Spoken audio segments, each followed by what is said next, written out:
இதுக்கு வந்து போதைப் பொருள் தடுப்பு சட்டம்னு இருக்கு. இந்த பொருட்கள் எது வச்சிருந்தாலும் எவ்வளவு வச்சிருந்தாலும் 10 ஆண்டுகள் தண்டனை, 10 லட்சம் ரூபா அபராதம். அதுக்கப்புறம் எல்லாரும் சேர்ந்து சட்டத்தை மாத்திட்டாங்க. எவ்வளவு பொருள் வச்சிருக்கீங்களோ அதுக்கு இந்த மாதிரி தண்டனை. அதை விட இன்னொரு கொடுமை என்னன்னா, ஒவ்வொருத்தரும் அவரோட மருத்துவ பயன்பாட்டுக்காக 10 கிராம் வச்சுக்கலாம். அப்ப இவங்க ஈஸியா வெளியே வந்துருவாங்கல்ல. ஒன்று வந்து அப்படிங்கிறது தமிழ்நாட்டில் இப்போ கிடையாது. வெளியே இருந்து எங்கே அதிகமாக உற்பத்தி பண்ணி நமக்கு வருது அப்படின்னா ஓடிஏ பார்டர்னு சொல்லுவாங்க. ஒரிசா, தெலுங்கானா, ஆந்திரா, இந்த 3 ஸ்டேட்டோட பார்டர்.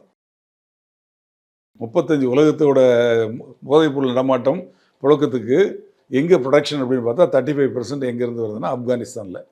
அது அங்கேருந்து தான் எல்லா இடங்களுக்கும் வருது. அப்படி தான் இந்தியாவுக்கு வருது. இந்தியாவுக்கு எப்படி வருதுன்னா போர்ட் மூலமாக வருது. அங்கேருந்து கண்டெய்னர்லாம் வருது இல்லையா, அப்படி இந்த கண்டெய்னர் மூலமாக அதில் வந்து வேறு ஜாமான்களுக்கு இடையில இதை வச்சு கொண்டு வந்துடுறாங்க. இப்போ நீங்கள் இவ்வளோ விஷயம் சொல்கிறீங்களா சார்? அப்போ போதைப் பொருள் தடுப்பு பிரிவுக்கும் இது தெரியும் இல்லையா? ஏன் அவங்க ட்ராக் பண்ண மாட்டாங்க? அவங்களுக்கு இருக்கக்கூடிய ஸ்ட்ரென்த் வந்து கம்மி. மெயினாக வந்து அரசியல்வாதிகள் சப்போர்ட் இல்லைன்னா பண்ணவே முடியாது.